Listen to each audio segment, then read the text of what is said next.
Bonsoir les amis, bonsoir à tout le monde. C'est Maire de Chanceler, coordonnateur national de la nouvelle génération pour le changement. Je suis très content, mes amis, de vous retrouver à travers ces numéros habituels de TV de vérité, à travers quelques 4 vidéos analogiques, à travers lesquelles je communique avec vous tous les jours. Je pense aujourd'hui matin, les gens qui nous ont suivis, ils ont quand même goûté à une grande portion de la vérité sur la gestion aisée de la province du Lualaba par son excellence Madame Fifi Masuka Saini dans une échéance réduite. Je sais seulement qu'aujourd'hui, les personnes les plus intelligentes, les personnes importantes pour le pays, ce sont les personnes les plus combattues. La province du Lualaba, c'est une province qui a sombré dans l'obscurantisme de la mégestion par Mouyej, qui a détourné lui-même 369 millions. Donc, s'il a sommé, il peut aller au-delà et ça fait de lui le plus grand détourné de tous les temps qui a battu le record jusqu'à ce montant-là. Alors, de l'autre côté, vous allez voir le ministre provincial de Mines, je ne veux pas citer son nom, ce ministre c'est lui qui tenait le pilier, qui tenait, n'est-ce pas, les clés de grands circuits de détournement de fonds avec des coopératives diaboliques et sataniques qui se sont très mal comportées comme si le secteur minier leur appartenait. Ou le secteur minier, je ne sais pas moi, c'est une propriété privée où on les donne les injonctions, comment ils vont faire. Vous avez un ministre qui a 4 000 $ de salaire, mais lui-même, c'est un millionnaire. On se pose des questions, mais on ne comprend pas. Aujourd'hui, on va apprendre quelques journalistes que nous avons à Kinshasa, même si vous savez tout ce qui se passe sur Kinshasa, au Madame Fifi Masuka, aux coopératives comme la BAT, tout ça, comme Bacat, tout ça. On n'a pas, vous ne verrez jamais se faire un droit de réponse. Il n'y en aura pas ce droit de réponse. Aujourd'hui, je suis là juste pour vous expliquer les avancées très significatives enregistrées dans ce pays en République et avec son excellence Madame Fifi Masuka Saini à tous les niveaux. Mes amis, vous savez que la province avait un problème, c'est que le système était trop sale. L'administration passée avec Mouyej, il y a eu des circuits robustes, et surtout dans le secteur artisanal et minier, parce que vous savez que le secteur le plus convoité par les prédateurs politiques et les zombies en costume, c'est le secteur minier. Lui-même qui gère le secteur minier, c'était quelqu'un qui a été adapté là-bas, juste pour voir dans quelle mesure il fallait vider les caisses de l'État, comme il l'a fait avec FPM, le fonds de promotion des petites et moyennes entreprises. Les gens ne veulent pas se poser des questions. Chisaïnga que vous voyez là, il a vidé la caisse de FPM.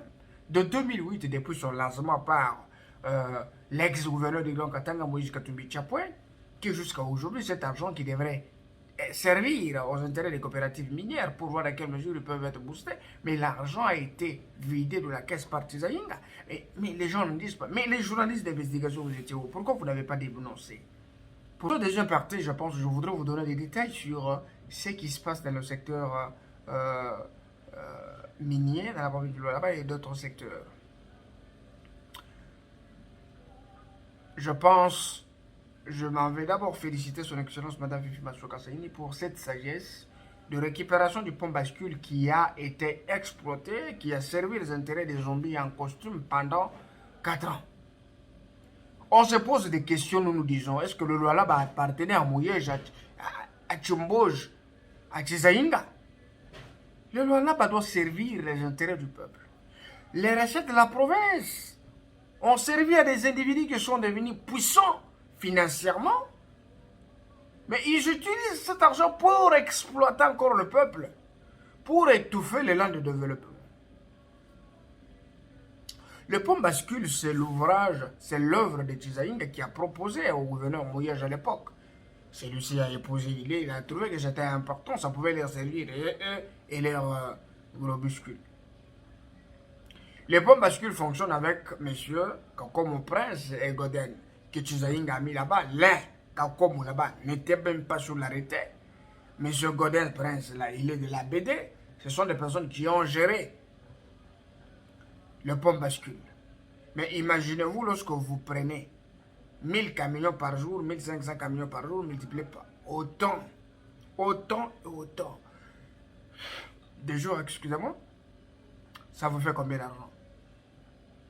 Mais pendant 4 ans, je me demande s'ils ont la couleur de la quittance qui était vendue au pont bascule, ils peuvent nous donner un spécimen ou une modalité. Ça n'existe pas. L'argent était canalisé dans les poches de Chisaïnga. Il n'a même pas honte. Mais dans ses poches, mais lui, chef, bientôt va se prononcer parce qu'il ne sous-estimez pas ce que je vous dis. Hein. Lui, chef, sur le dossier, d'abord, ça fait mal, ça gêne. Moi, je suis très surpris. les journalistes d'investigation, l'investigation seulement sur Fifi Masuka. Parce que vous n'avez pas réussi à intégrer les institutions, parce que vous n'avez pas eu des opportunités. Non, cher ami, c'est pas comme ça. Ce n'est pas comme ça. Et on ne peut pas devenir seulement un journaliste d'investigation lorsqu'on est viré quelque part, lorsqu'on ne s'entend pas avec XY, et c'est fini, on devient investigateur. Et puis cette investigation, fruit d'acharnement sur base de mécontentement d'une manière ou d'une autre. Ça ne se fait pas comme ça. Et directement, on va prendre au point bascule, c'est Fifi Masuka qui bouffe l'argent. Non, mais vous ignorez que c'est ça, Fifi Masuka. Cette coopérative des communels appartient à Chizaïnga qui a mis son fils, Junior Chizaïnga. L'histoire avec 250 $, reconnue comme la taxe transfert pour la catégorie industrielle, n'était pas payée dans la caisse de l'État. Il y a un interprète chinois qui venait avec l'argent pour mettre entre les mains des juniors. Et le ministre a pris la décision, Chizaïnga. Donner 10 $, donner 10 $. À la place de 250. Et les Chinois devraient réclamer par semaine 1000 documents. 1000 documents.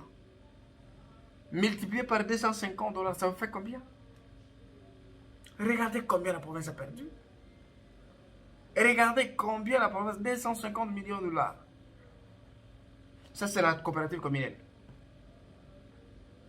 À Lukunji, là-bas, vous avez suivi qu'on avait intercepté 750 camions de fraude avec communal. C'est pourquoi l'autorité provinciale a dit trop, c'est trop. Nous devons suspendre cette coopérative pour mettre en place Komibakat, qui fait des miracles pour les caisses de l'État.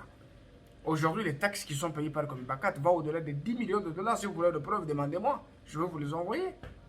J'ai dit bien 10 millions pour une première fois dans cette partie la plus convoitée par des prédateurs politiques et des kamikazes en costume. Vous voulez devenir des gouverneurs, mais il ne faut pas chercher à emprunter le mensonge, ça ne vous ressemble pas. Fifi Masuka, c'est une femme exceptionnelle. C'est une femme très courageuse, une femme honnête et l'incarnation des valeurs cardinales pour la gestion d'une province comme celle-là. Mais cette province n'a pas besoin de leaders, voleurs, de détourneurs qui n'ont pas prêché par exemple, qui ont fait saigner les caisses de l'État. Je voudrais parler du projet de l'électricité à la pendule solaire. Chers journalistes d'investigation, si vous n'avez pas d'éléments, il fallait venir me demander. Le contrat, moi j'en ai, mais ce n'est pas celui que vous avez là. Le projet là, c'est le projet que la province avait signé avec son, à l'époque, le gouverneur Mouyej, Congo Investissement. Congo Investissement aujourd'hui est victime d'une escroquerie de la part du gouvernement provincial à la tête Mouyej. Comment? Les 6 km, excusez-moi, 10 km au sein des centres de négoce.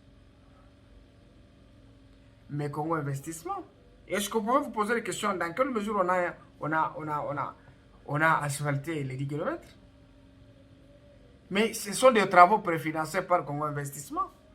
La mise en place de la pendule solaire, c'est que vous dites 50 000 poteaux. D'abord, les chiffres mensongers, c'est 5 000. 2 000 pour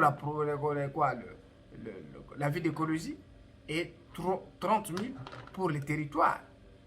Ça se justifie par quoi? C'est ça le complément du projet qui impliquait la construction de 25 km Katebi-Wansela et la mise en place d'une nouvelle cité à Katebi. Ça fait partie des compléments.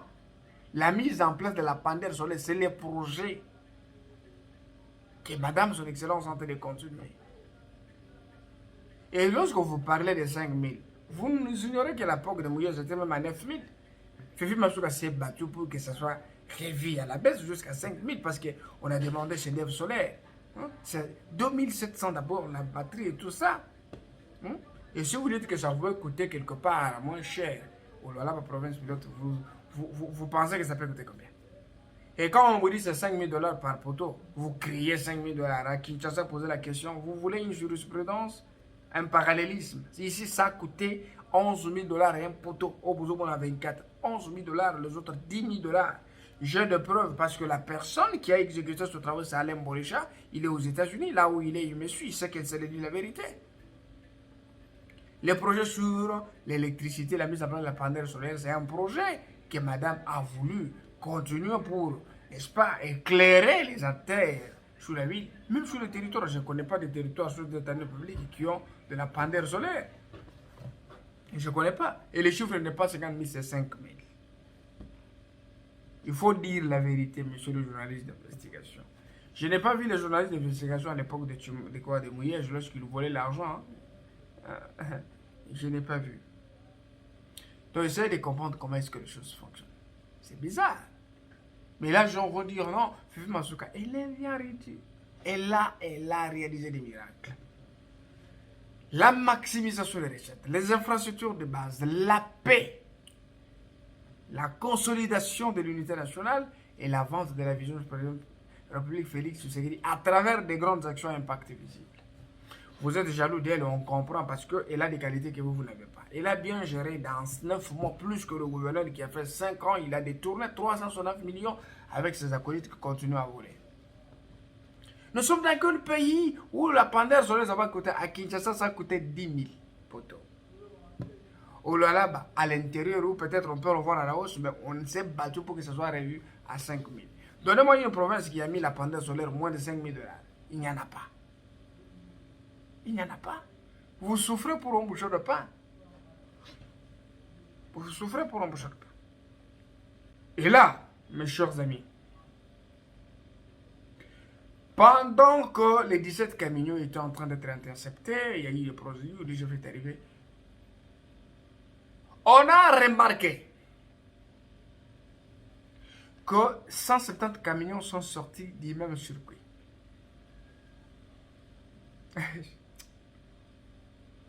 Comioscope, cette coopérative de voleurs, d'Eric Chissola, que les gens ont dit tout ça, mais les 17 camions là appartiendraient à Tshisekedi. Vous êtes surpris? Donc c'est comme ça. On ne peut pas comprendre comment est-ce que les choses tournent. C'est bizarre. C'est trop bizarre. Alors mes chers amis, c'est ça la lumière sur les choses. Je sais que son excellence Madame Fifi Masuka fait un travail très important tous les jours pour que le Lualaba se retrouve. Alors divorcer avec la médiocrité, c'est la plus grande décision qu'on pourrait prendre. La population du Lualaba est mature enfin pour voir qui est pour la population, qui travaille pour la population. Alors je m'en vais dire bonsoir à tout le Lualaba. Je vous aime bien sur votre apôtre de vérité, Mardo Chancelier. À la prochaine, ciao ciao.